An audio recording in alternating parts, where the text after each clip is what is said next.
By the time I was 23, I was a millionaire, self-made. No, no reason for that. I didn't set out to be a millionaire. I just set out to progress and be better and improve and grow and put in that mindset stuff. And that's what I mean by that's the most important part.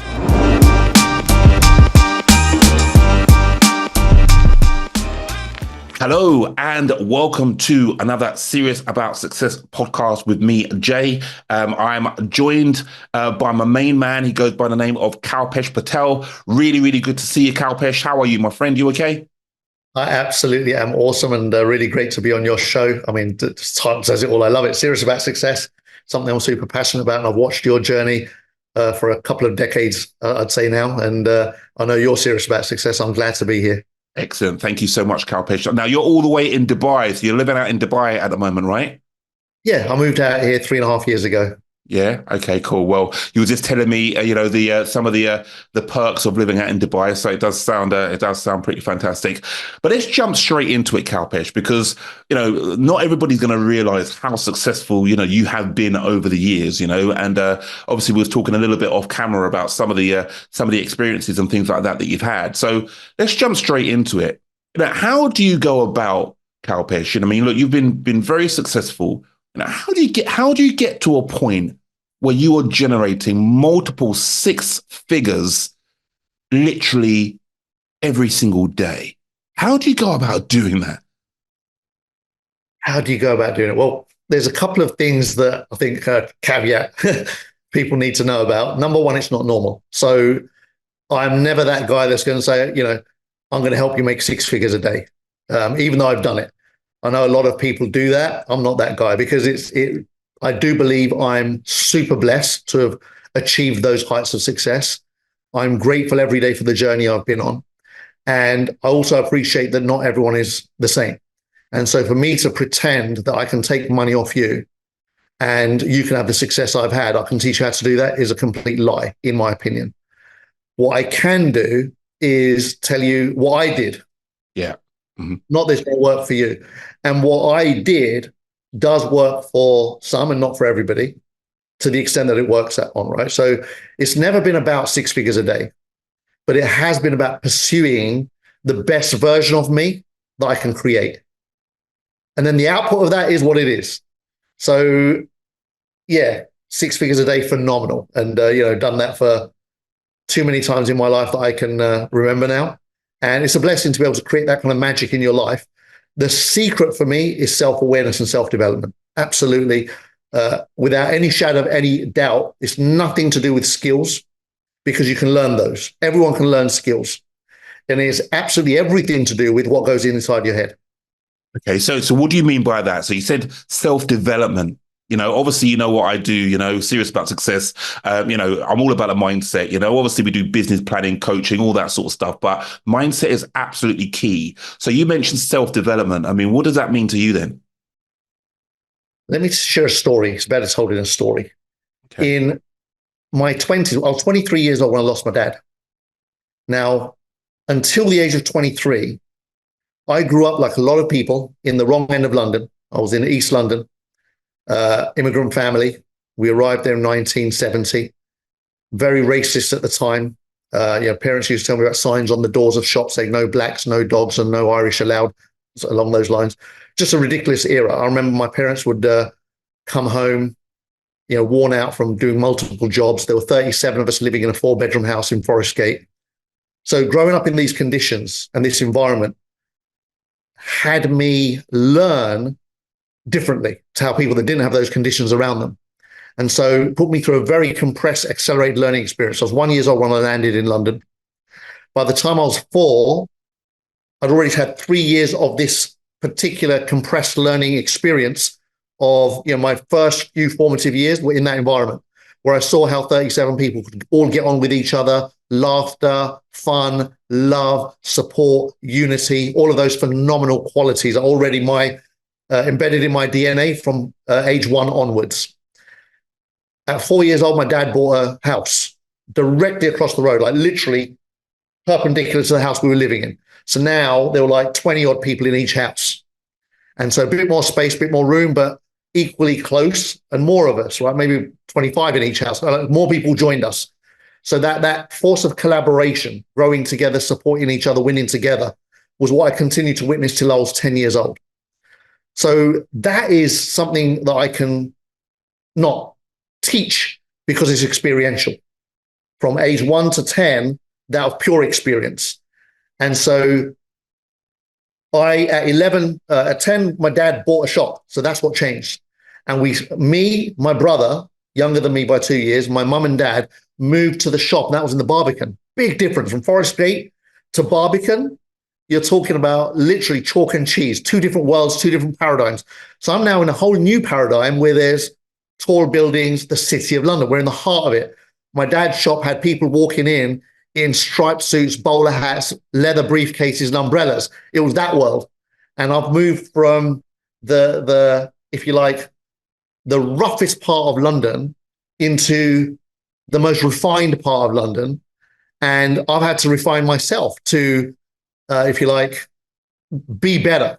And my dad was always about that. He's always like, so my dad was a mindset legend. Not that he knew it. He didn't know it as personal development, but so was my mum. My mum is a mega spiritually awakened lady who has had tons of input, of course, in my life from that perspective. My dad was all about being a better version of yourself, improving yourself, striving, pushing, be something, do something, add value, make the world a better place, be the person that's not easy to be.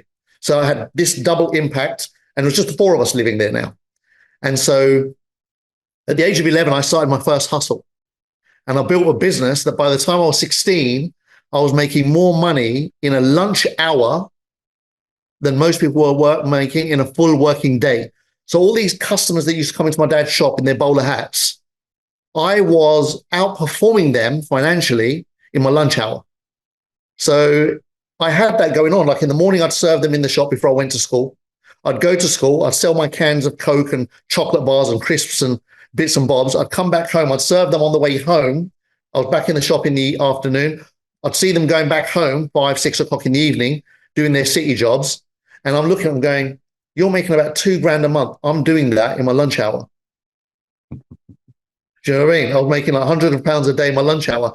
So all of a sudden, when you're that young and you've got that paradigm, you're like, why are you exchanging hours for money? Not that that was a language, but my dad's like, you got to get an education to get a good job, to get ahead in life. And I'm like, well, Dad, I'm already ahead in life of all of these people that got a good education and they've got a good job.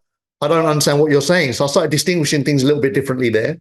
By the time I was 23, I was a millionaire, self-made. No, no reason for that. I didn't set out to be a millionaire. I just set out to progress and be better and improve and grow and put in that mindset stuff. And that's what I mean by that's the most important part. So it wasn't about making a million. It wasn't about chasing a number. It was about building. It was about growing. It was about expansion. Personally. So what was those real golden nuggets then that the key mindset tools that your dad taught you that got you to a point of where you was a millionaire by the time you're 23? What was those golden nuggets that you really ultimately learned? So it boils down to that. The whole be a better person. Mm.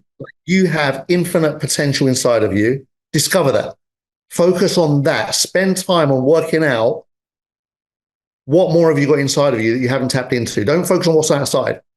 Like, and a big part of that was from my mum. Like, what's outside is an illusion. Everything you see outside is all materialistic. It's pure illusion. Play in it. We're here as humans. We're playing in the world of illusion. Cool. Enjoy the illusion, but don't be deluded by it.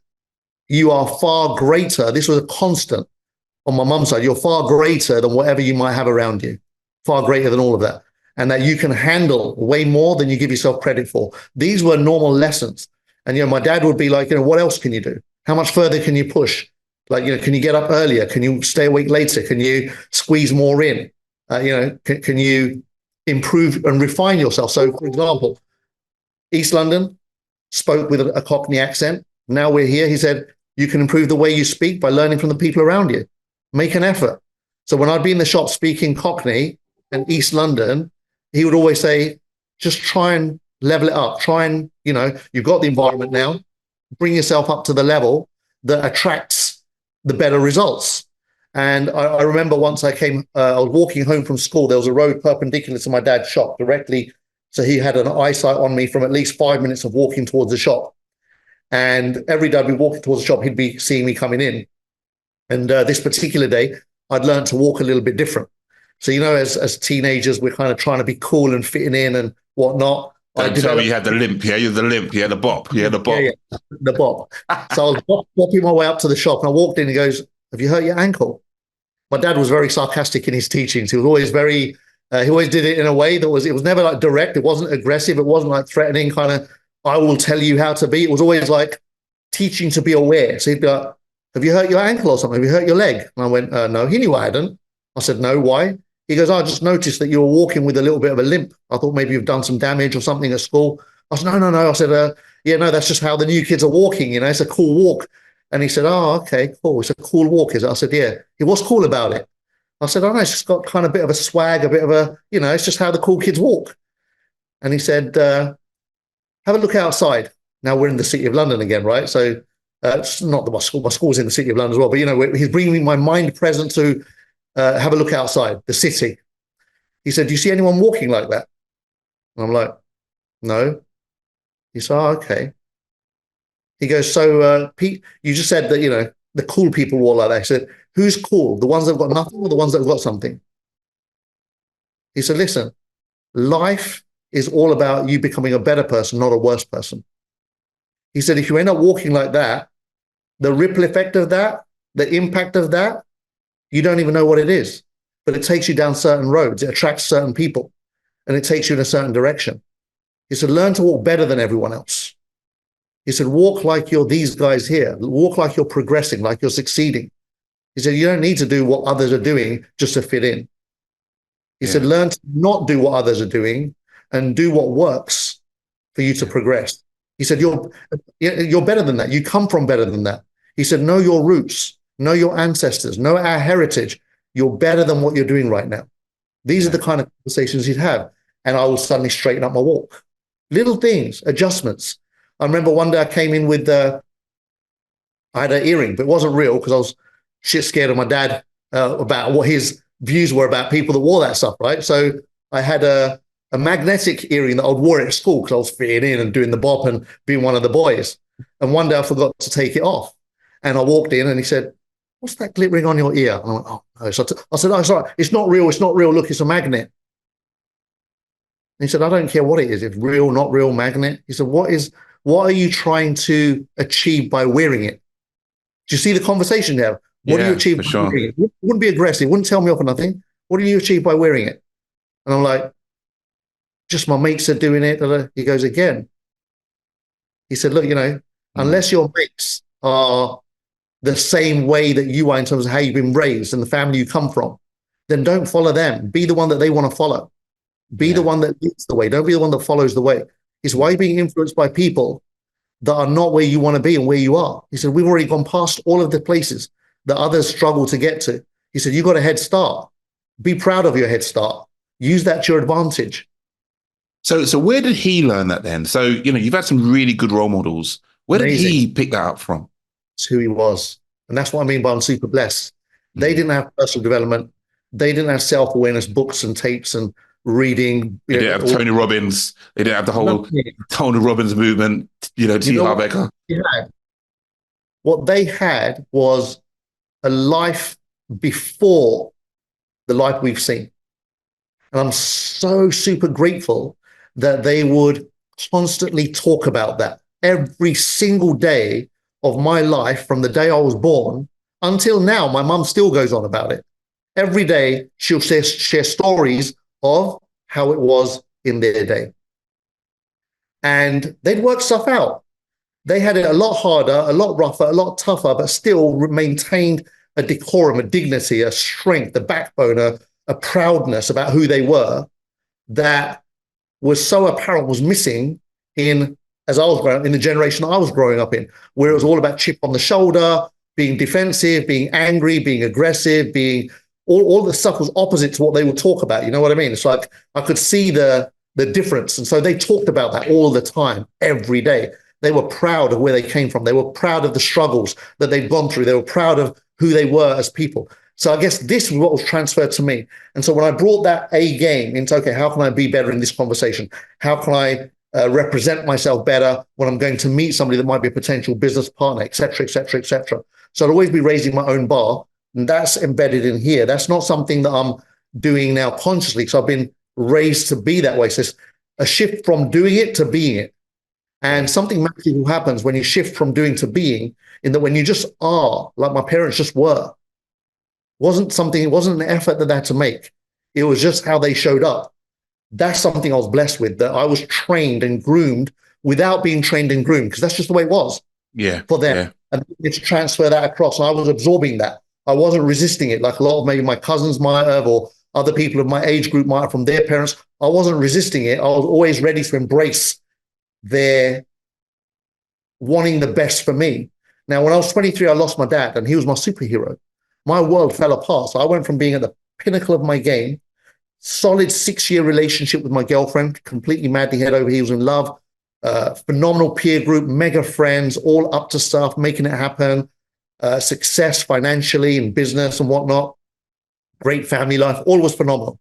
And all of a sudden, when he died, my whole world collapsed. And I went from being here to being flawed and having access to none of it. I lost my superpowers. I went bankrupt within a year and a half. Within 6 months, I lost my 6-year girlfriend. I became hard to be around. I pushed my family away at a distance because I didn't want my heart broken again. Like the pain that I experienced subconsciously, and again, it all happens here. I saw it happen before myself. I shut down and pushed everyone away. And I became a recluse and cut off from everything and everyone. And for 3 years, I turned to alcohol and self-abuse, if you like, mentally, talking myself down. What's the point of all of this? What's the point of life?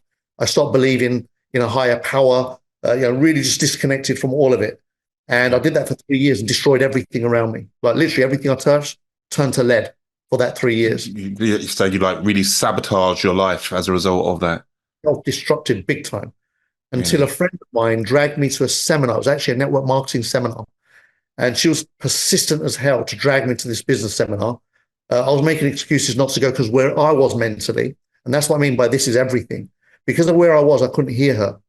But because of who she was and where she wasn't taking my no for an answer.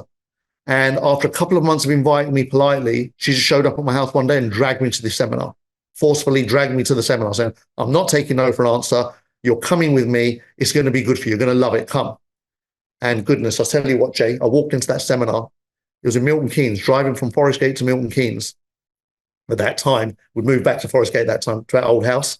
And she dragged me out, driving back to Milton Keynes to this seminar. And within half an hour of being in that room, I was transformed. The minute I walked in, there was already some shift happening inside me energetically, because I was surrounded by entrepreneurs that were smiling, high frequency, high energy, high fives. Back then, this was in 1995. The Nokia phone with the snake game, remember that? Yeah, I do. That was a luxury. I had one. I was proud that I had one because hardly anyone I knew had one, right? I was proud that I could quote some things during my time, during my good times. I had some of these toys. I went into a room where everyone had one of these. Everybody was carrying a mobile phone, like it was normal. And I'm like, wow, they're all giving each other high fives. They're up to stuff. And something shifted. I remembered myself. I said, wow, Caps, you used to be like that. Everyone's dressed up and walking well and doing well and being amazing. And I was like, wow. And within half an hour of that seminar, it was a 4-hour seminar, within half an hour I surrendered. I was, Caps, whatever you've been doing isn't working for you. Pay attention and listen. So I was still being resistant, right? Like, yeah, whatever. You don't know what I've been through. You don't understand my world. They're like, anything's possible. We're the creators of our own destiny. They're speaking gems, but I'm not listening. I'm not ready. I'm like this. I'm like really a big block to the whole thing. And at some point I made a decision. And I thought about my dad and I said, do you know what? My dad used to say stuff like this, not in these words, but my dad's life was about this. What these guys are talking about was what his whole life was about. That you can be better, that you can do better. You can, pull on something inside of you that you haven't pulled on before. Everything I was hearing, for me, like a lot of people walk into those rooms, it's the first time they're hearing it. And it's also the first time they have a reference to it. So it's new for them. For me, this wasn't new. Everything I was hearing was something that I already had a relationship with. Like I knew in my DNA, I was like, you're right. I know, I've experienced it. Oh, that's what I was doing when I was climbing. So it's almost like your blueprint. Your blueprint was already geared up to some of the things of what was going on within this environment, where for others it was like a new thing. So it might take a while for some of those principles to really drive deep and sink in to that person's psychology. But for you, it was just like a reminder. It's just It like was a reminder. just like a reminder, like wake up, right? Come on, like wake up. I get it. Well, for me, it was like I haven't ridden this bike in a while. It's been 3 years since I've ridden this bike. But the minute the minute the bike was presented, I knew exactly what to do with it and how to do it. And no word of a lie, within a year, I'd started a new business that was doing tremendously well. And within 2 years, that business was doing around £3.5 million a month in sales. This was in the late 90s, telecom business. So you've obviously come from a very good environment. Yeah. Would you say that environment is everything? At the beginning, Yeah. But very good in terms of upbringing. I've come from a very good upbringing. Very good upbringing. Yeah. So would you say, like, say, for example, where people might struggle, obviously their environment, potentially will have a massive impact on their success. So what would you say to people that, don't have the right environment, how important would you, what's the importance that you would put on, in terms of being in the right environment? Everything. Absolutely everything. I will stake my life on it. Surround yourself with people that are your environment.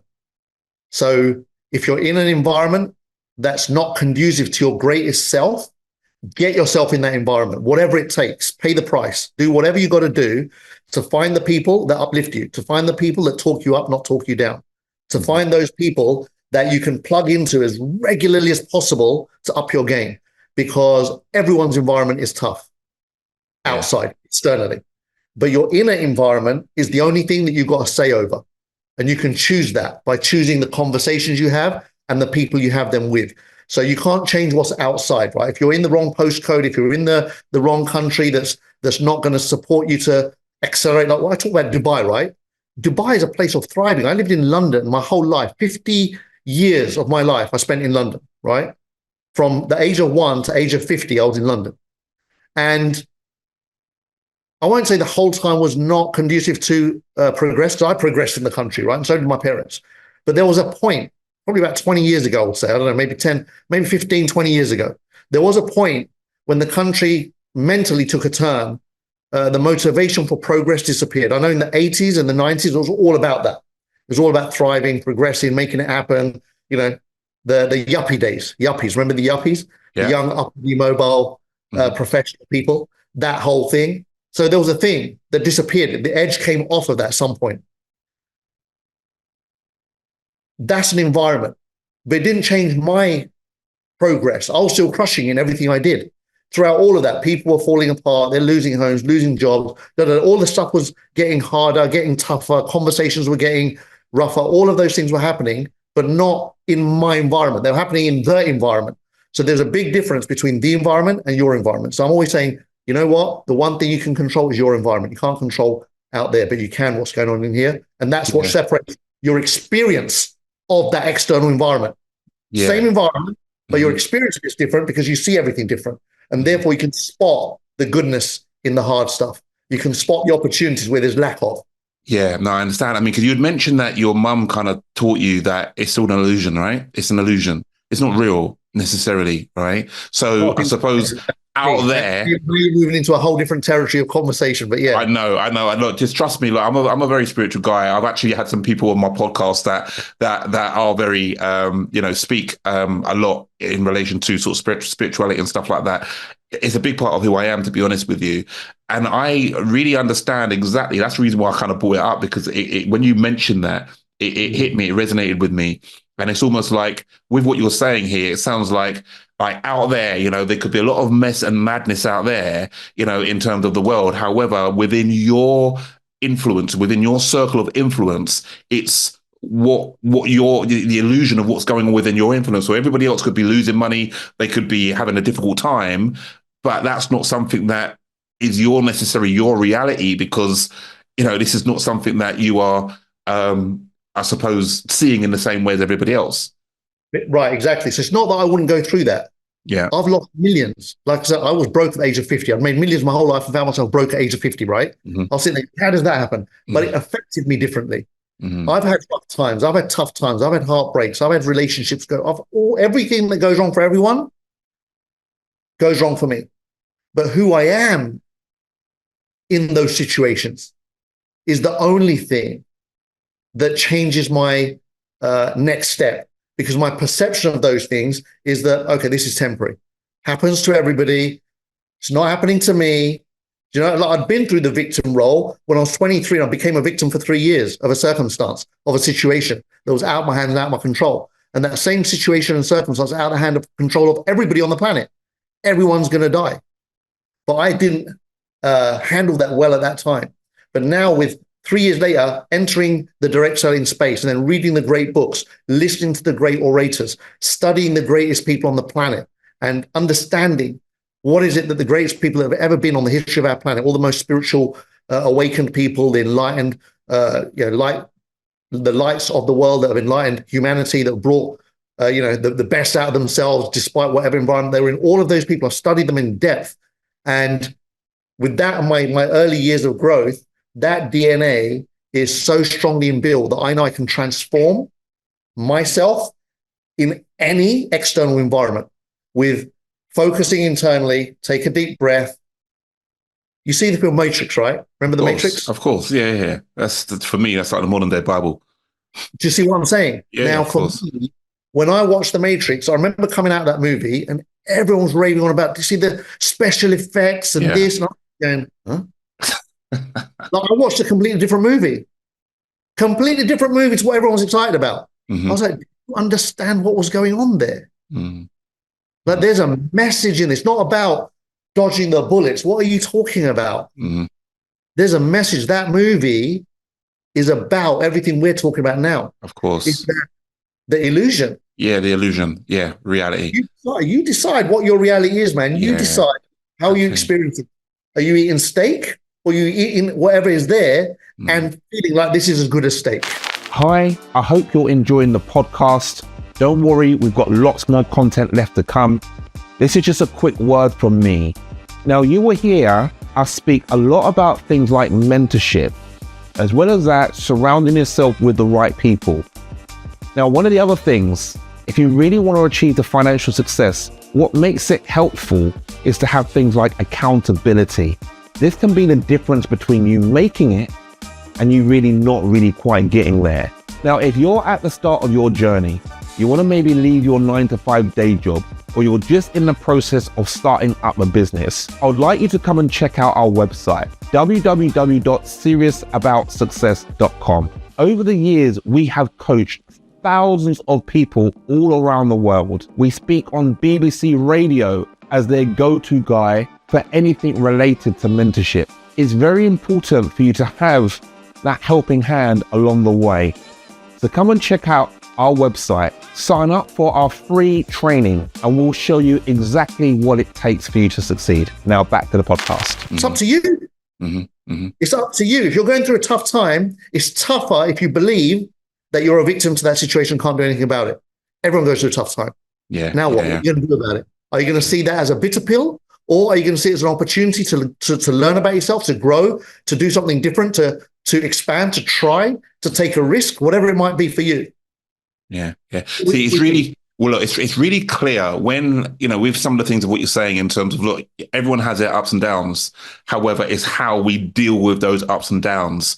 I guess, with some of the people that might be listening to this podcast, we all want to achieve success. Everyone wants success. We all want financial success. We all want, multiple 6-figure days. Everybody wants that sort of thing. However, when it comes down to some of the challenges in life, how we deal with some of those challenges is not always in a way that is conducive towards achieving success, right? So there's ways of how successful people deal with stuff, how they get back up. I mean, you've mentioned that, there've been times, several times maybe throughout your life where you might have had it all, but lost it all. I mean, you mentioned, at the age of 23 was a millionaire, but then obviously when the unfortunate circumstance, when your father passed away, then you lost it, but then obviously you then got it back. So tell us a little bit about some of the business models of what you've used to actually now start really generating the sort of income of what it is that we're talking about.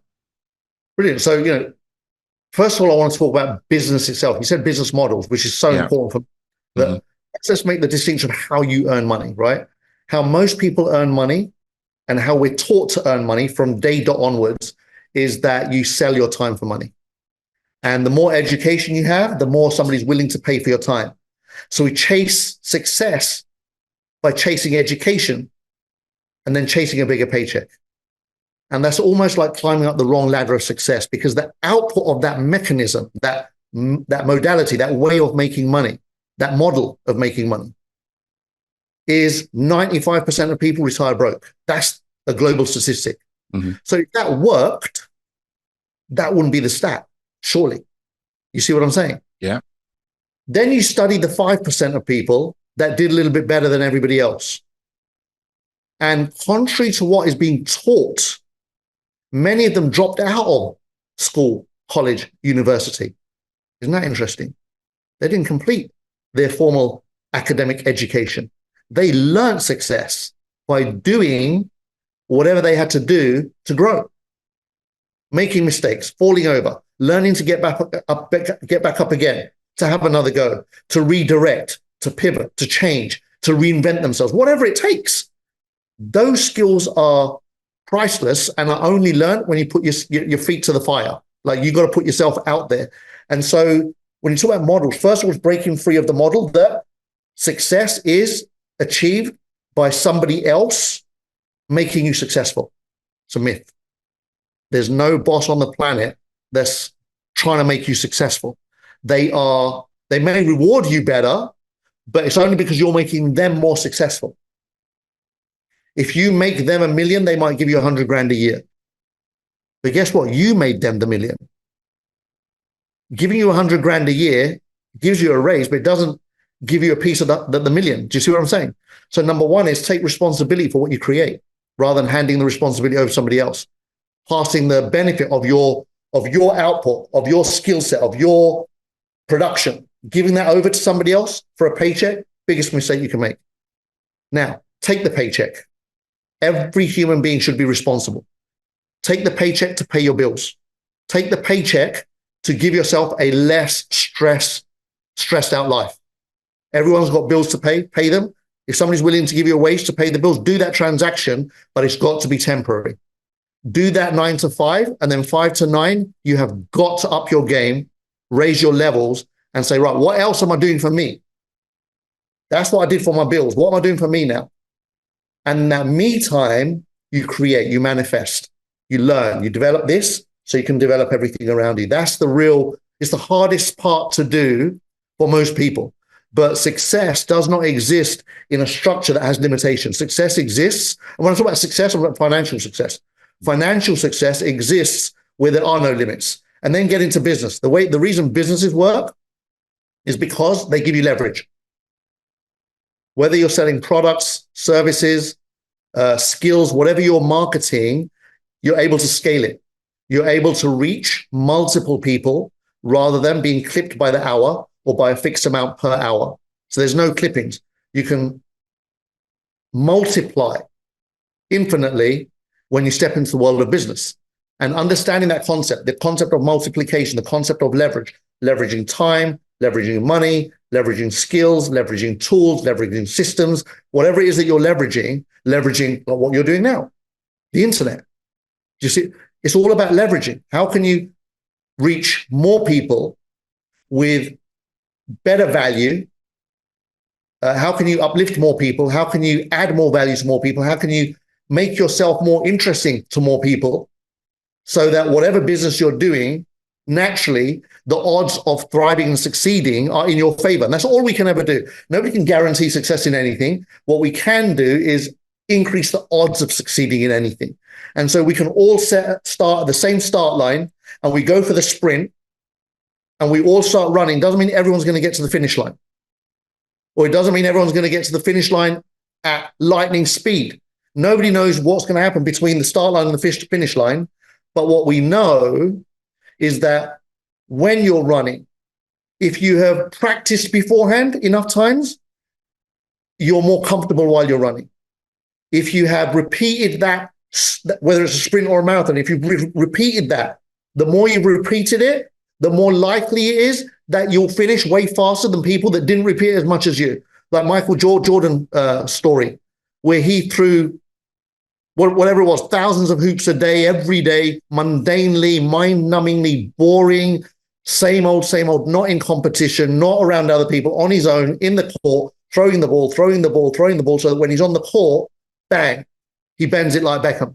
And the story's in, or smokes it like Tiger Woods, whatever you want to talk, every single success story on the planet teaches all the lessons there are to teach. Then it's about self-discipline of doing that stuff, right? So preparing yourself, prepare for success. And that happens here.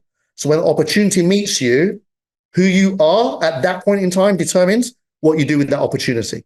And then for me, I've done everything: retail, wholesale, distribution, importing, exporting. There's very little I haven't done. So that's a lesson. Try a lot of things, try everything. Don't be don't be closed to how you get there. You don't know how you're going to get there. I don't know how I'm going to get there. Nobody knows how they're going to get to their next destination. But be open. Be open and a yes first, rather than closed and a no, and then waiting for the right thing to show up. There's no such thing as the right thing. There's only where you are right now and what's showing up in your world right now. And then if it fits your values, your ethics, who you are as a human being, your spiritual path, if it fits where you are as a human, massive action, produce the result, learn from the result, get the feedback, grow, push harder, do whatever you got to do and make it happen. And for me, the most beautiful mechanisms on the planet, one of the most beautiful business models that exists on the planet today and has done since I discovered it 29 years ago, is network marketing. Most people don't understand it. It's the most misrepresented business model on the planet. It's the most misunderstood business model on the planet because of it's what the system wants. It wants people to be ignorant. So, where does the term pyramid scheme come from? Where do these phrases come from? They come from the top, right? Like, what is a pyramid scheme? The government is a pyramid scheme. One guy makes all the decisions. There's a bunch of people below that follow their direction. There's a bunch of people below that follow theirs. And then there's a bunch of voters. Every school is a pyramid scheme. There's one headmaster, a couple of deputies, a few teachers, and then all the students. Every organization on the planet has one CEO, board of directors, managers, upper, middle, lower managers, staff, and then customers. Every religion is a pyramid. Like, what are you talking about, pyramid scheme? It's a nonsense verb or a nonsense description that comes out of people's words based on what? That just shows ignorance. And ignorance is the biggest price a human being can pay in all of their life, whether it's in your relationships, your wellness, your business, whatever you're up to in the world. If you're ignorant in that space, you pay the price of it. So don't be ignorant. You're a human being. You are the most capable and potential-filled soul on this little tiny dot in the universe called planet Earth. Come on, do something with it. Don't leave it latent. Don't ignore what's inside. Yeah. So can anyone be successful, Kalpesh? Absolutely. And again, it's exactly what I was saying, right? Anyone can be successful. Are you disciplined and committed enough to being successful? It's not easy. It's simple, super simple, but it's so not easy. And it's not easy because of what goes on in here. You got to start cleaning out the garbage. Yeah, see that's the key, and that's some of the biggest things of what it is that we teach is it's the mindset, because we have people, and obviously I've been in the digital marketing space. I've sold loads and loads and loads of courses in the past on how to do this online, how to do that online, and all the rest of it. And most people show up with an expectation of, all I need to do is just follow this. If I just do this and do this thing on Facebook, then next minute I'm going to be making all this money. And when you see so many people failing, and then people not really fully understanding as to why they're not achieving the success, well, it comes back down to but how disciplined and dedicated, are you to learning the craft? Because we want to get rich quick, right? We like the idea of, right, all I got to do is just post this thing on Facebook and then I'm going to make all this money. Whereas it doesn't work that way. It's a case of, go on. I was going to say, one of the things that I learned from my dad long ago, he said, you can't buy success. Mm-hmm. You cannot buy success. Success comes at a price, and everyone's price is different. But you have to find out what is the price of success for you and then pay that price. Okay, I like that. I like that. So when you say the price of success is different for everybody, Yeah. would you think is it harder? Like the price of what some people have to pay is harder than others? And what's that? Why is that? What differentiates that? It depends on where you're at mentally. Mm, If you're open, you'll accelerate your learning much faster than if you're closed. If you feel like life is hard done by, if you feel like you're a victim, you've had it tougher than the person next to you. If you have a self-worth conversation or self-valuation conversation of, I haven't got what it takes. I don't know the right people. I haven't got enough money. I haven't got enough time. I haven't got the energy. I'm too old now. I'm too young still. Whatever it might be. I don't deserve success. I'm a bad person. Whatever it might be, there's a million and one things that we fill our head with that then become our burden. And we carry it. And we carry that more importantly than we carry success. And then it doesn't matter how much effort you put into succeeding if your foundation thinking is taking away from who you are. You can have the best opportunity in the world. You can have the best coaches and mentors around you in the world. You can have all the money in the world to fund all of that and still not progress, because this stuff here will steal victory from your fingertips. And you won't even know how it keeps eluding you. Like I nearly made it. No, you didn't. You didn't nearly make it. You either make it or you don't make it. You don't nearly make it. And it's all in here. You'll make it. You get this stuff cleared out, clear the garbage, refill it with uplifting and empowering self-talk. You're beautiful. You're a human being. First and foremost, that makes you the most privileged creature on planet Earth. And by the way, this human being experience is minute in the grand scheme of the universe, right? We're a blip in a blip, right? So, Earth is a blip in the universe, and us humans are a blip on the planet, and a life, 70, 80 years, 100 years maybe, with the progress of, getting things better into our system or whatever. It's nothing. We're talking about billions of years of this little thing spinning around, and we're here for a few decades and we think we're all that. We're nothing. So free yourself from all of your crosses, if you like. Free yourself from all of the burdens that you carry and play. Like, people miss that. Play. Just be a yes. So, I'll give it a go. What have I got to lose? I'm going to start thinking like Jay told me to think. I'm going to have self-talk like Jay told me to think. I'm going to start eliminating some of the conversations I'm having about myself like Jay told me. Be open to it. Don't go, yeah, it's right for you, Jay. So you're different. You're not like me. You haven't had my upbringing. You haven't had whatever story we tell ourselves. Get rid of that and surrender. Surrender to possibility. Mm-hmm. So if you were then just getting started, so say, for example, you're somebody that's watching this podcast, right? You've come from, a difficult background, you don't have the right people around you, and all of a sudden over the last couple of months, you've stumbled across podcasts just like this and you want to achieve success. What steps, what's the first sort of thing or what you would say? Where do people have to go? So yes, we know it's about developing the mindset, but how?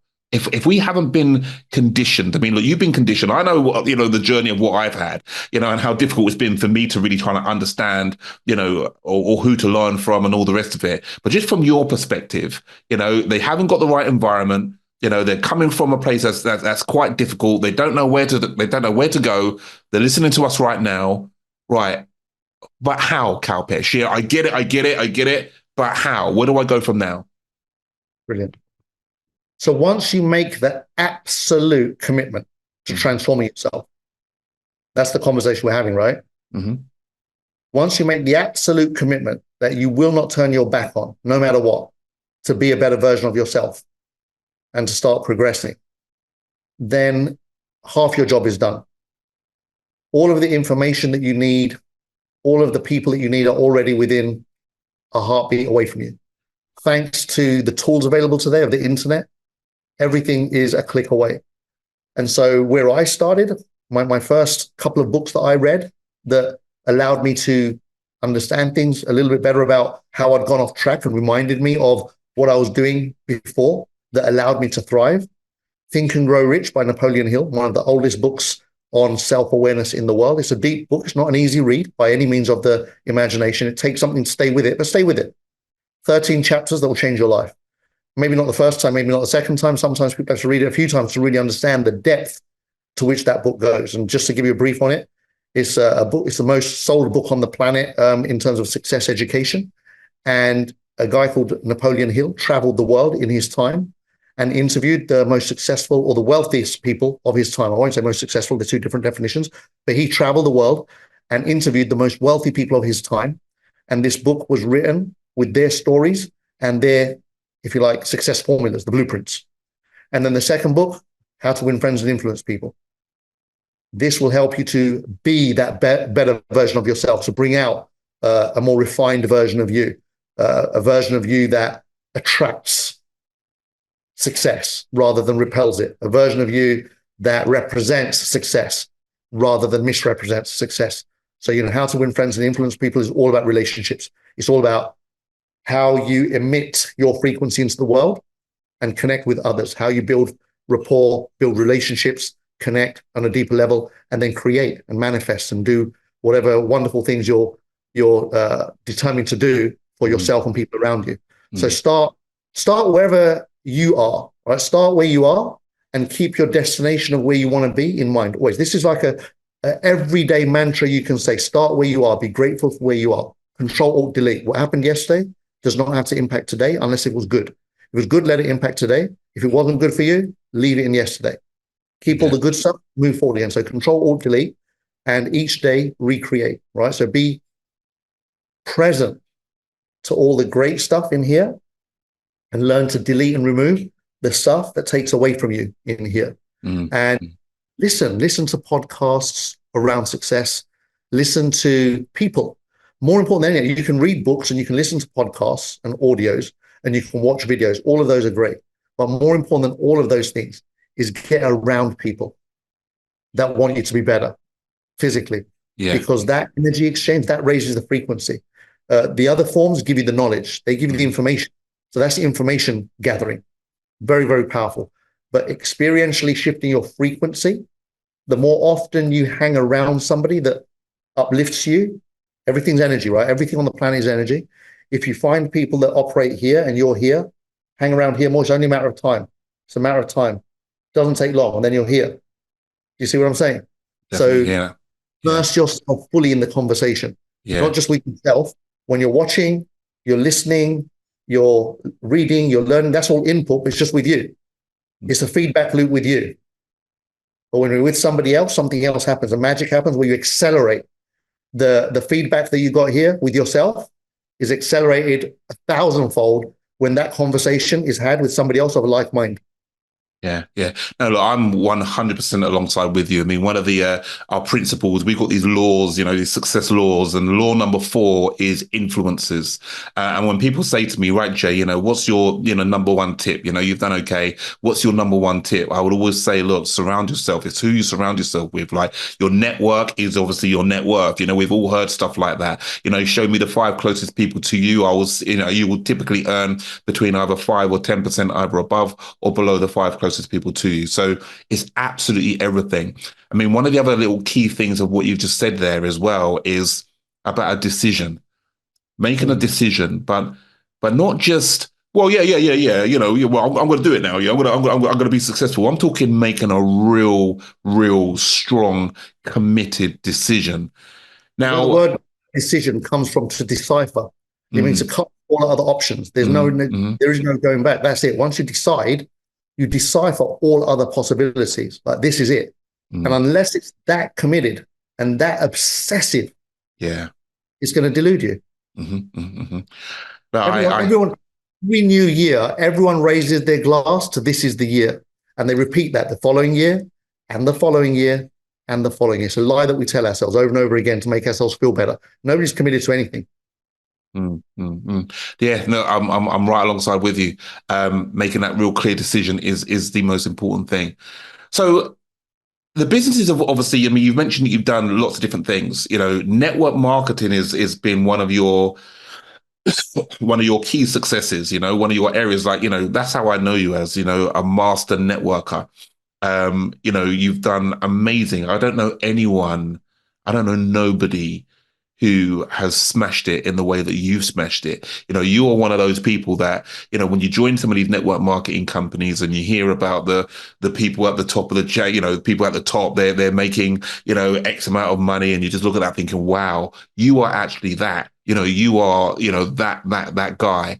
Why is network marketing? Why is that sort of networking type business model? Why has that been so strong for you? Why has that been something you kind of latched onto? You know what? I guess my entry into network marketing was not because of money. I knew how to make money. I was doing that already before network marketing came into my life. Most people come into network marketing to make money. And I often say that unfortunately becomes almost a crutch for them.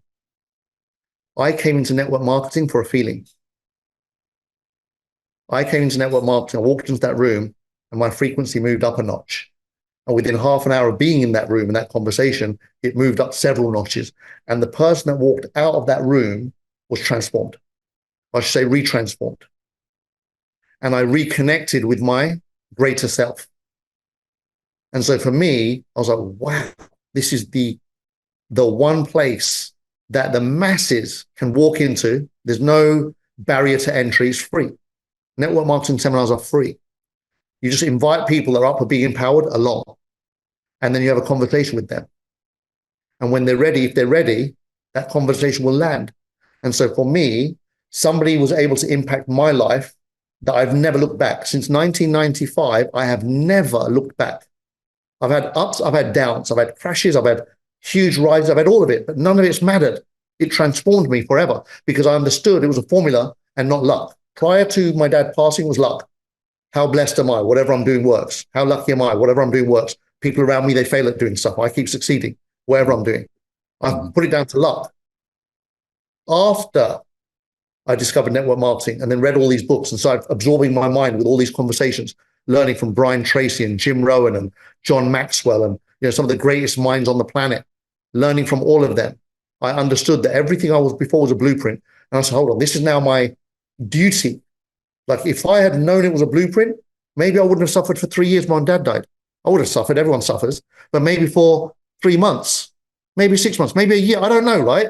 But it didn't necessarily have to be dragged on for as long as it was and made worse with my habits, surrounding myself with nobody, becoming a recluse, surrounding myself with alcohol, doing I would have been a lot more present if I knew it was a blueprint, like if I knew that there was a mechanism. I was lost for 3 years. I was like, I don't know how I'm ever going to get back. In that 3 years, I might never get back. I couldn't find a solution. I was like, that was the old me. I'm never going to get that back. This is my new life. And I was stuck with my new life. It was a life of depression and sadness and anger and upset, right?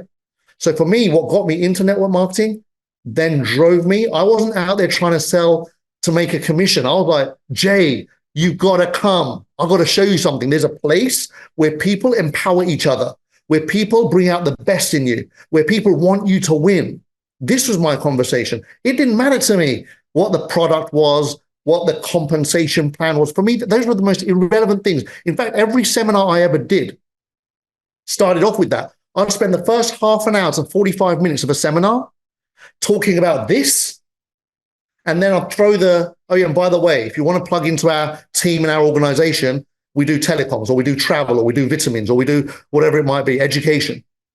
You can buy that for this much, and you can show up here every week and hang out with us. You can join us on, a trip here or events here or whatever. You can be a part of the club, part of the group. That was always my conversation.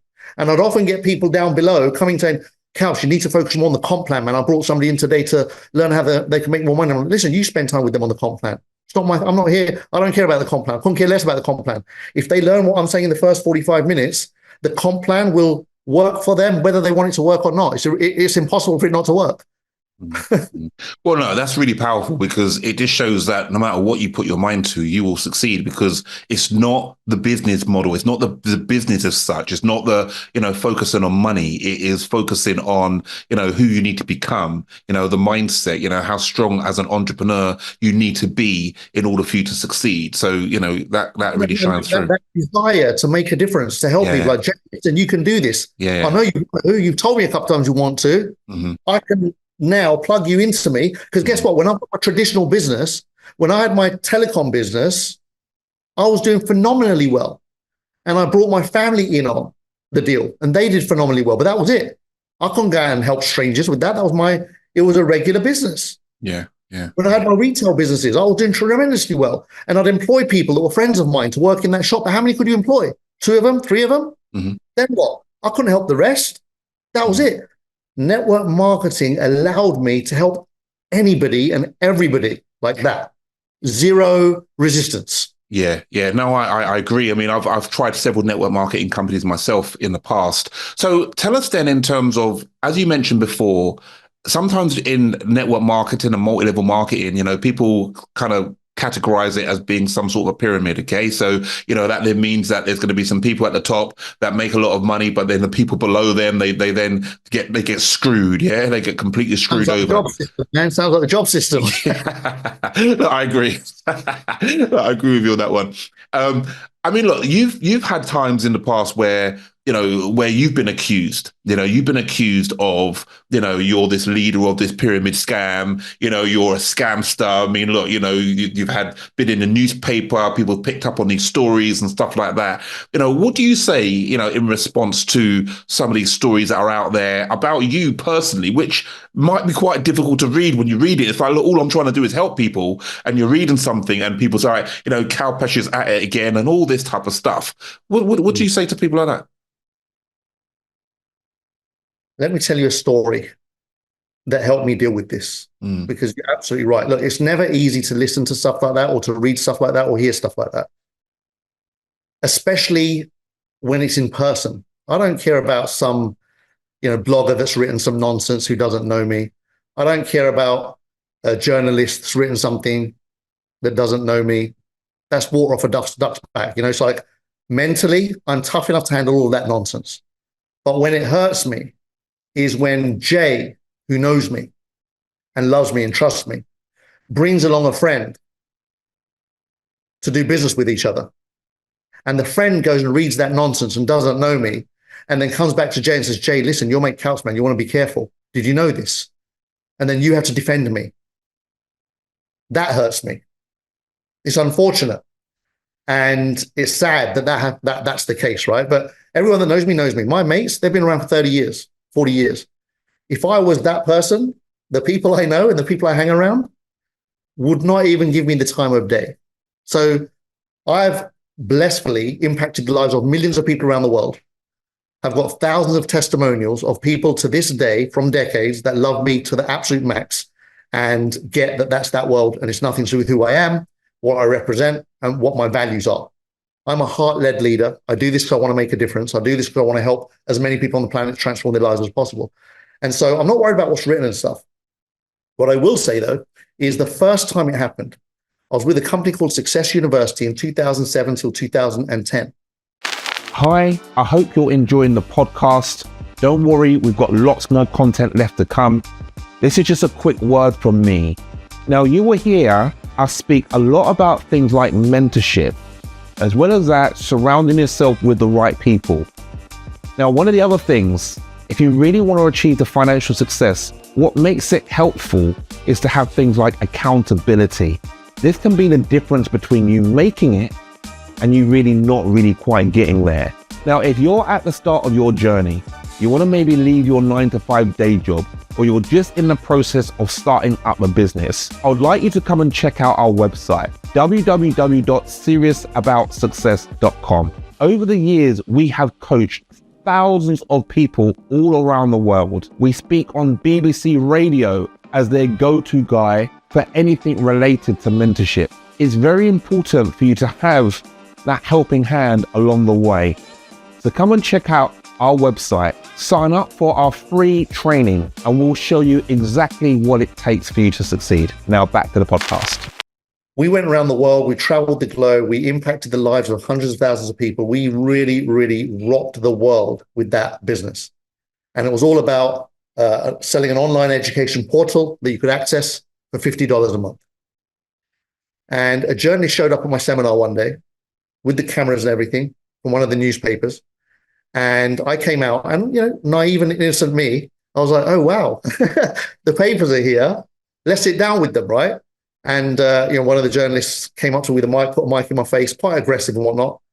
And got into a bit, and I said, we got a little bit heated at one point where he was making the accusations, you're running at this and you did it. I was like, listen, why don't we sit down and have a coffee?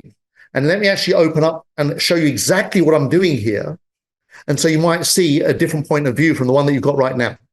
Would that work? And he said, absolutely. And we sat down for an hour. All my leaders were around the cameras, like in the background watching, and they watched this interview take place fully. We were loving it, right?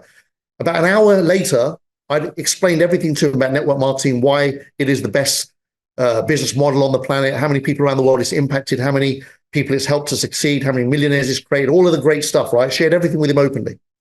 We walked away from that hotel that evening, super pumped. I was like, wow, tomorrow, finally, network marketing is going to get a write-up that's worthy of network marketing.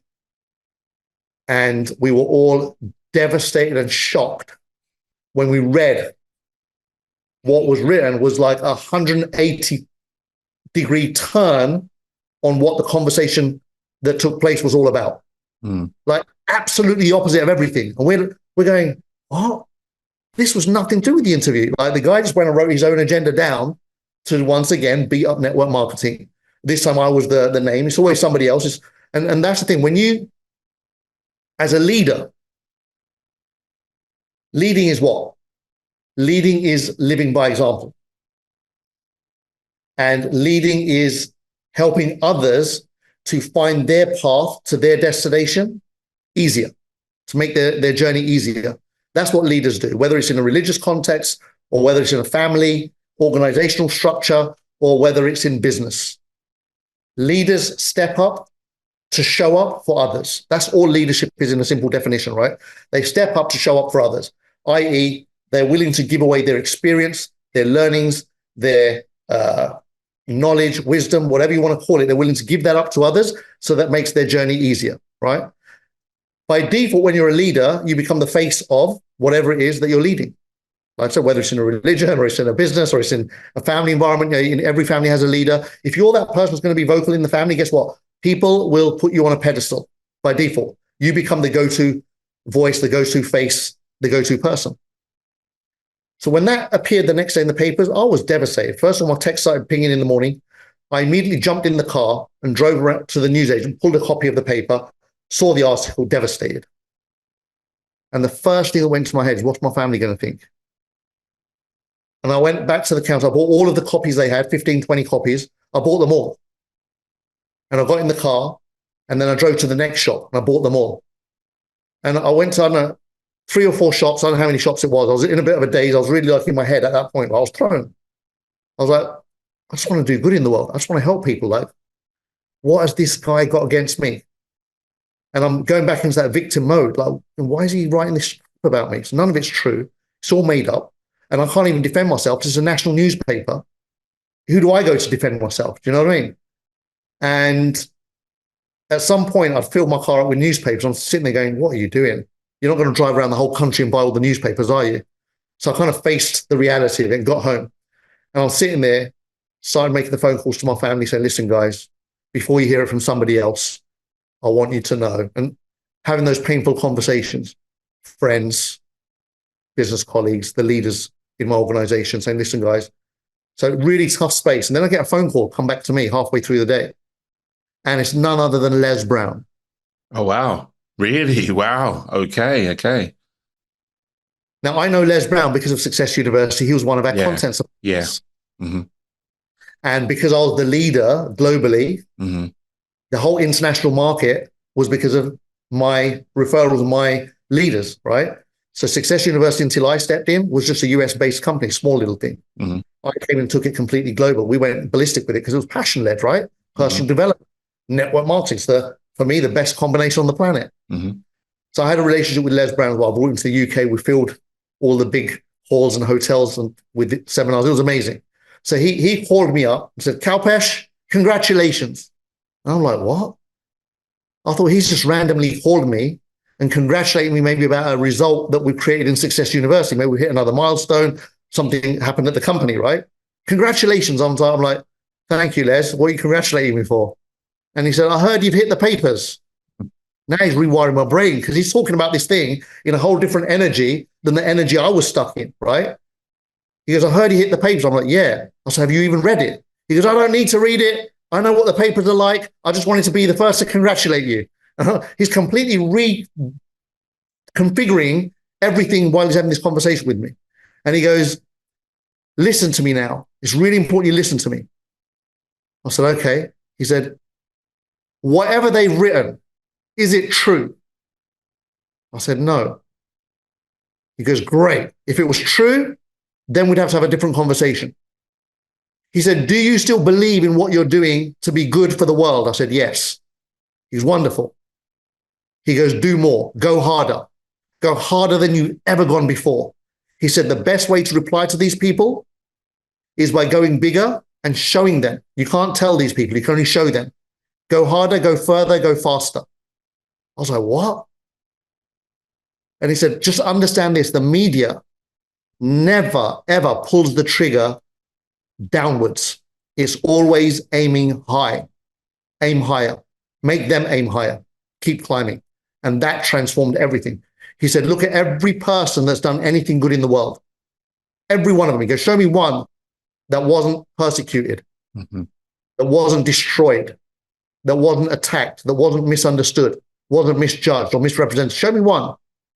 And I'm like, and this burden lifted. Like I'll just, my physiology in that moment, my goosebumps kicked out. It's like, like when Superman jumps through a telephone box and comes out the other side. Yeah. I came out the other side. In that conversation, I came out the other side. He snapped me out of it. And I was like, right.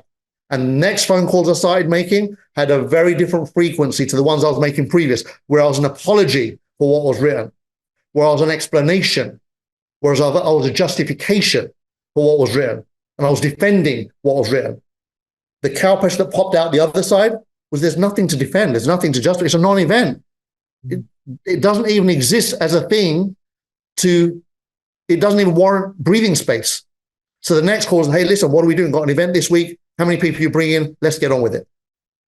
One conversation.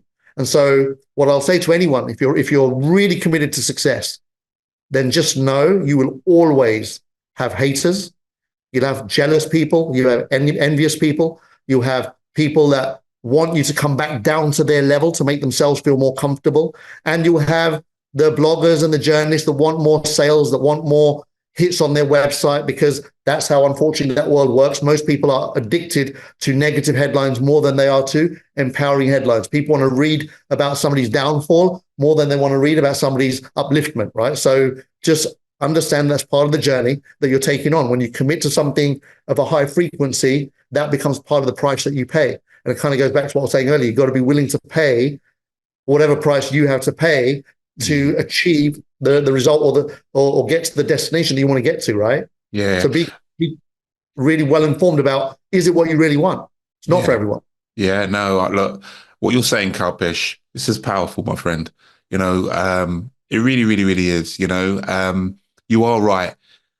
The more successful you'll become, the more judged you will be, and this is a factor that will contribute towards people not wanting to put themselves out there, because it's like, well, if I put myself out there, then I'm putting my neck on the chopping block to be judged. And then what are people going to say? Sometimes you might even get a bad comment on Instagram, and it's, my world is coming to an end. And that's just because somebody just says something, a horrible comment on Instagram. So you gotta have that strength. And look, credit you. Yeah, I mean, credit you in a huge way, for, recognizing and standing up, and no doubt it would have been a difficult time for anyone. I mean, no one wants to see that, but then being able to see the light in it and recognize that, people's coming after you because, you are, no doubt, you're helping lots of people, you are successful, so as a result of that, let's try and bring this man down, so, credit for you to standing strong. Sensationalism, isn't it? Like they'll write sensationalizing headlines. Yeah. And then when you get into the content, there's nothing of value. It's all hearsay. It's all, using very loose words, nothing concrete, nothing solid. And they kind of make you out to be the bad guy when actually they don't even talk about the owners of the company that actually made the decisions and actually maybe ran off with the money or closed the system down or failed the business. They don't even talk about those guys. They pick on the leaders, because if they talked about the owner, nobody knows the owner. There's no hits. There's no traffic, there's no attention. But if they can grab a name that's known, suddenly they've got what they want. What do they want? They want sales, traffic, Yeah. blah, blah, blah. Well, this is it, because it's not your company as such, right? It's not you're somebody that just got involved in a network marketing company, and you're now gonna start recruiting people to get involved and stuff. But you're just like anybody in that company. It's not like you are the company, right? Yeah, and I always say this to people that I'm a distributor just like you. We're both the only difference is my experience, my connections, and the speed with which I'm moving up this plan. And if it takes me a year and it might take you 3 years, ultimately, we're the same people. There's no difference. So if anyone's going to blame me, they're kind of blaming themselves at the same time, right? Like, if you are going to take on the responsibility of success, it comes with the cost. And, the higher you go, the bigger the sound. But even at the early levels, your family will judge you.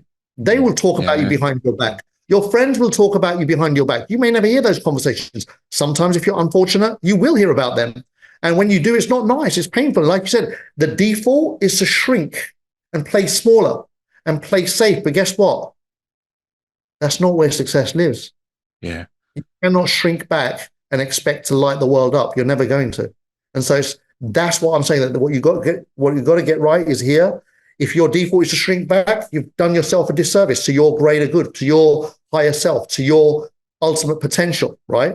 Because of what a neighbor said, or a friend said, or a family member said, or even a newspaper said, or whatever it might be, right? It's like, come on. The biggest question that Les asked me that really made me kind of get it, he said, have you done anything wrong? I said, absolutely not. I knew I hadn't. What are you worried about? Okay.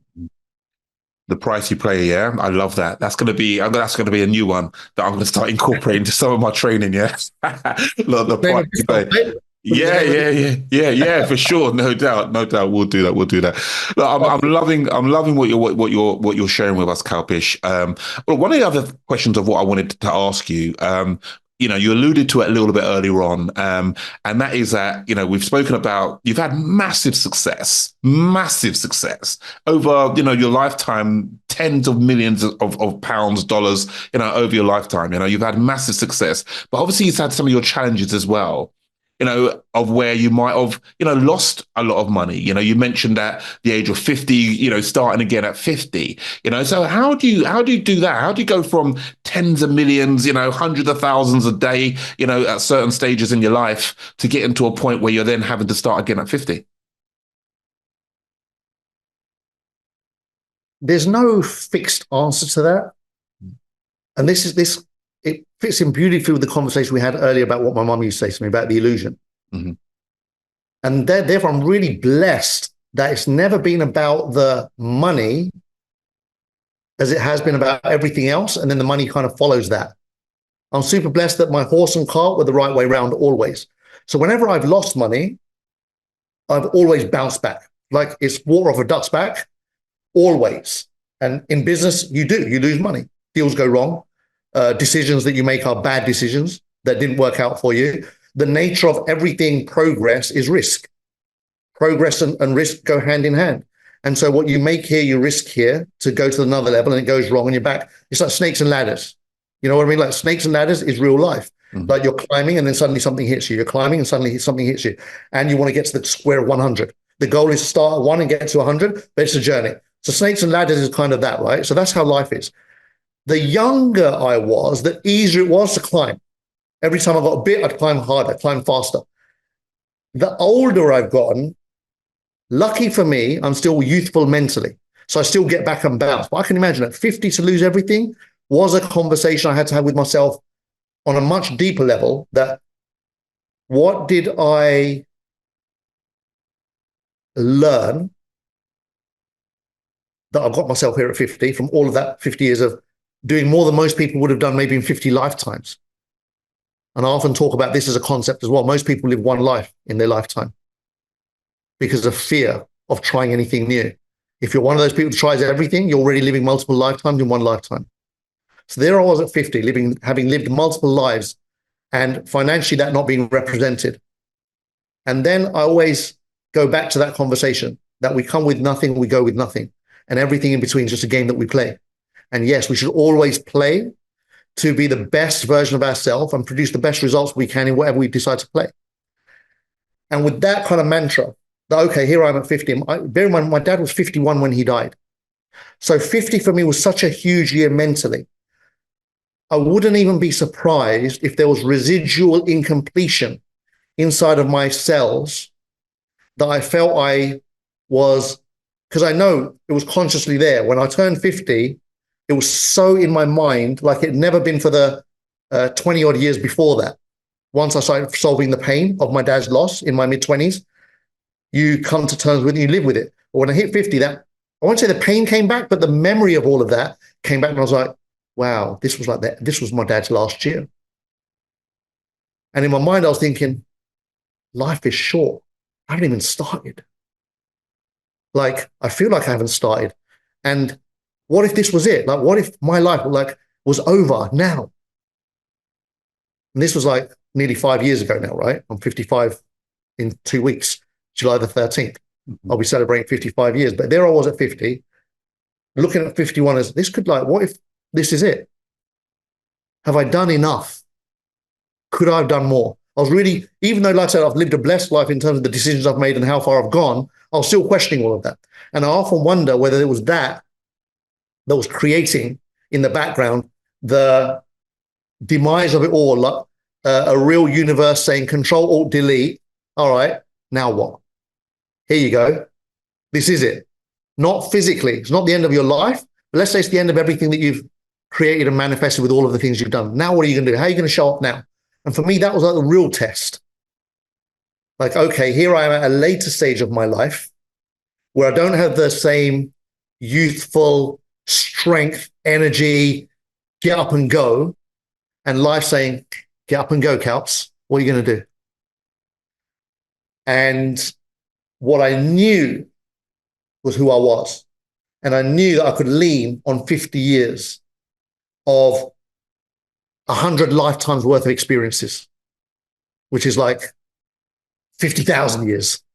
Do you know what I mean? Mm-hmm, mm-hmm. I said, okay, here we go. But don't make the flippant mistakes that we've made before. But let's go again, and let's go harder than we've ever gone before. And let's produce the best we can. Let's go for it. And I did. And I created in the next 3 years more than everything I'd ever created in the first 50. Wow. That was magical. Yeah, I bet it is. Yeah. What I'd done in the first 50 was already magical. But to then be reset, ground zero, and then manifest all of that and some in 3 years, really opened my eyes to the power of not being attached and not being glued to what you had, to who you were, or your history, or your pride, or your ego. All of those things were being attacked when I lost everything. But I realized when it was being attacked, I felt, I won't say unharmed, but a weird level of comfortableness in losing it. Like there was just a kind of a different level of, it doesn't matter. It's not mine anyway. It doesn't matter. I'm still here. It's the illusion, right? It's the illusion of life. Yeah, exactly. And I was like, okay. It's like the illusion of what we deem as being as important, right? But the reality is it's not really, you know. Because the reality was what I was fearing was what if what happened to my dad happens to me. And I almost came to terms with that, like, okay, that's all gone. And you know what? So what? This is it. All right. I'm ready. So be it. If this is it, this is it. I don't get to say when my time is up. I can't control that. And if my time is to go at the same time as my dad's time was, so be it. That's life. Let's carry on playing. Play till I go out. And that shifted it up another notch that I maybe didn't have access to before, where I kind of embraced that final, I'm not going to say final because life is always forever evolving, but there was another level of, if you like, awakening achieved where I got comfortable or accepted the finality of all of it and the impermanence of all of it. Like, it's not me. My cars aren't me. My homes aren't me. The bank balances aren't me. None of it's me. None of that is me. When I'm gone, so what? Like, so what? Really, so what? Yeah. That was what really meant. Yeah, no, I think such a powerful way of looking at it, because, we put our success, that contributes to our identity, right? And, so yeah, I'm this guy, I've got this, I've got that. And it's not real, because you're not born with it. You can't take it with you. It's I just a remember, part of the game. That's part of the illusion, right? yeah, I remember as all of this was falling apart and slipping away and things were going wrong, decisions I'd made were not working out, and stuff was going, then you start making desperate decisions, trying to recover what you've lost over there, and you're trying to double down over here. And as you're going through that process, and it was all like my secret. As far as the world knew, I had it all still, but I knew that I didn't, right? And I remember at one point I couldn't pay my petrol for my car. I had an M5, and that thing spits petrol like it's going out of fashion. And I had to downgrade my car. And I was like, the ego, like, what are people going to think? I'm 50 years old. Who gives two hoots what people are going to think? But I had that going on. Like, and not so much about people like neighbors. I don't care about people that don't know me. Because I've committed my life to making a difference and leading in the conversation of success in my world, I was letting down all of the people that were looking to me for what success is. And that was a tough conversation, because unfortunately, people do relate to success with stuff. Like, they cannot relate to somebody as successful that hasn't got stuff as easily as they do with somebody that has. Mm-hmm. And I remember driving my car to a garage to hand it in and downgrading, but still downgrading to a much older car, but it was still a Range Rover, which was still a foolish decision. So I went from an M5 to a Range Rover because I wanted to still look. It's still ego-led. Still ego-led, yeah. Mm-hmm. And so then I'd turn up, and it was a diesel, saving me money on the fuel consumption. Mm-hmm. But it was an unnecessary possession, given where I was, because it was 14 years old. So now I had to fix things more often. So what I was saving here, I was still losing. There was no win or no gain. My ego was saved a little bit, but my situation didn't change. I just went from here from this version of a truth to another version of a truth. And then I had to go, okay, let go of this nonsense, Couch. What are you holding on to? Why are you punishing yourself? For what? What is it all in aid of? And then I was like, okay, surrender, let go. Like, this is it. And when I let go and embraced the energy of nothing matters, nothing at all matters, everything's good, everything is perfect as it is. That's when I was, because for 3 years before that, I hadn't done any business. Bearing in mind, at age 50, so from about 47, 48 onwards, I hadn't done any business. I was looking at stuff, couldn't find anything I wanted. So that's why my, money was sliding away, and then I was making bad investment decisions. I wasn't generating income. I was still spending income like I was there, and I was investing money to try and make income without doing it through networking, because I couldn't find a company that I could trust or like or resonate with. At the time, everything was crypto-based, and I just couldn't get my head around how this crypto MLM thing was adding value to people's lives, and it wasn't. Everything was fading that was starting, and I refused to be a part of all of that. And I wasn't attracting anything great. And then it was only when I let go of that final moment, okay, sod it, I surrender. This is how it is. Here I am, I'm 50. This might be my final year. I'm done. I let go. I surrender to the universe. And it wasn't long after that surrendering process. I'll tell you how powerful surrendering is. I'm just remembering now talking to you, Jay. Yeah. I remember there was a meeting. I went to a meeting, because I'm always going to meetings to keep my ears open to learn. I went to an MLM opportunity meeting that I got invited to. It was to do with healing, a healing device, a little square thing, a frequency healing device. So I said, okay, this could be it. It's, to do with wellness and health. And I drove down. I parked my car in Hammersmith, and I came back, and the car window was smashed, and I'd left my briefcase in the back of that car.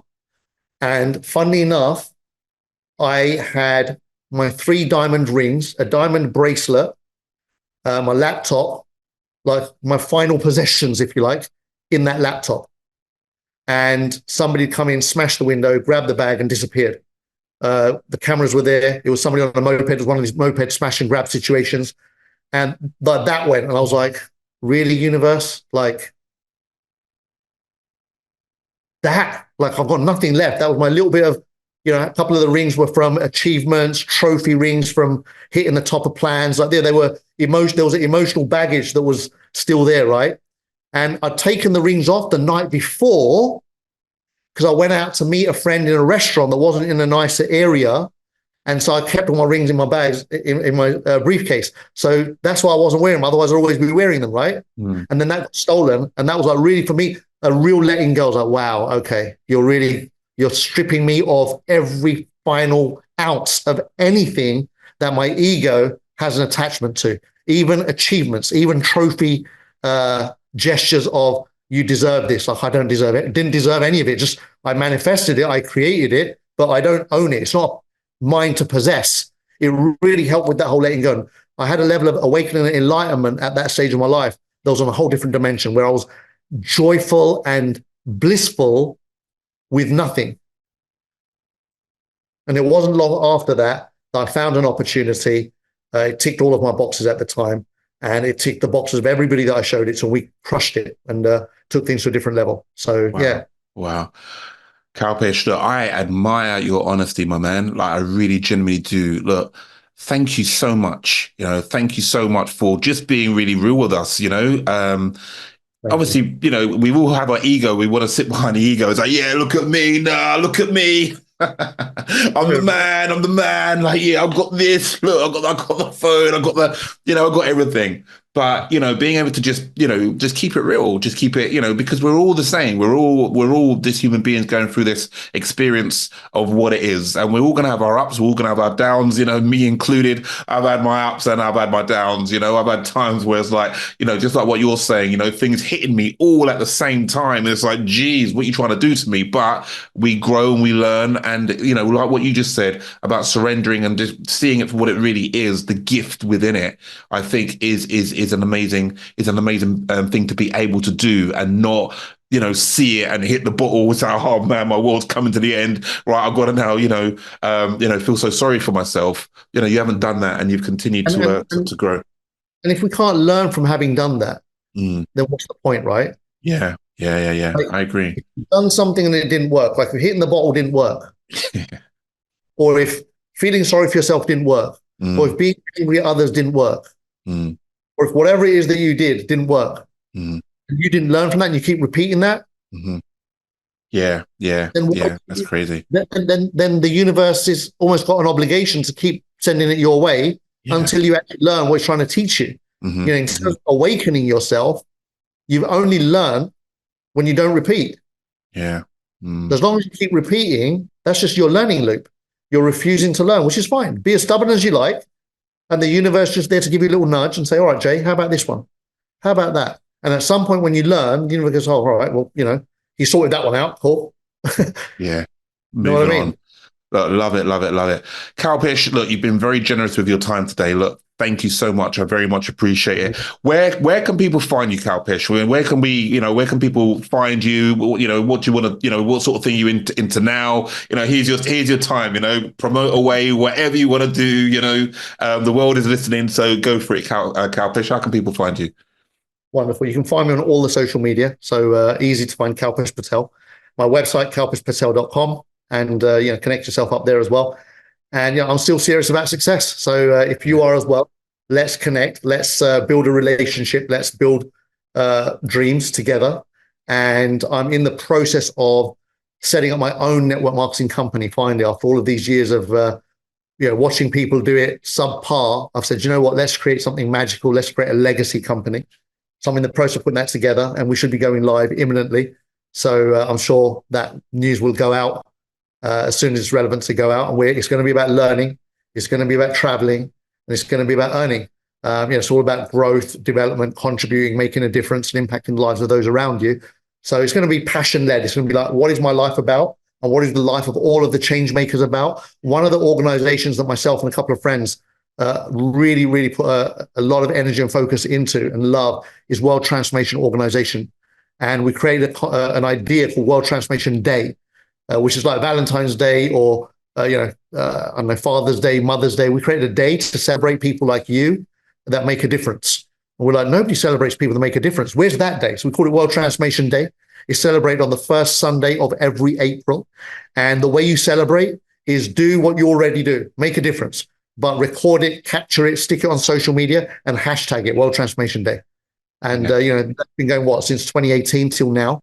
We've got a school in India that we've funded called World Transformation Academy. We want to have loads of those around the world. So you just continue doing good stuff, continue doing great stuff, and do your version of that, whatever that might be. Yeah, cool. Kalpesh, absolutely amazing. Look, I wish you every single bit of success that, is on its way to you, that's already with you, that's on its way even more. No doubt, you're going to completely take things to a whole new level with this new business as well. So, I look forward to watching how all that comes around and, looking forward to maybe even being part of that myself, So, really, really, really good stuff. Anything else in closing? Any other last little words of wisdom? Anything else you want to mention, Kalpesh? I want to thank you for doing what you do, Jay, because that's also part of it, right? Like if it hadn't been for you reaching out to me and then me being able to share what I've just shared here with you, and whoever might watch, you don't know whose life we're going to impact, whose life we're going to affect. There's an entrepreneur somewhere that needed to hear this. Maybe somebody that's not even an entrepreneur that needed to hear it. So thank you for choosing to be who you are in this life, because there are many choices available and we have to choose, right? So you've chosen to be consistent in what you're doing here for a very long time. Your commitment to making a difference and adding value and transforming people's lives is unquestionable. It's who you are. It's the fabric of your DNA, and you remain true to it all of this time. So I want to just acknowledge you for that. That's very nice of you to say that. That's very nice. That's really nice of you to say that. So thank you so much, Kalpesh. Thank you so much. Yeah, right. You're in the audience. You've been blessed to have come across this particular interview. Then that's the gift you want to give yourself. Watch more of them. Jay would have interviewed some amazing people. Get into his channels and see who else he's spoken to that you can learn from, and become a sponge. Receive whatever you've got to receive to make you the next version of you. So thank you so much once again. Excellent. Thank you so much as well, Kalpesh. Right, until the next time, thank you so much. All right, okay.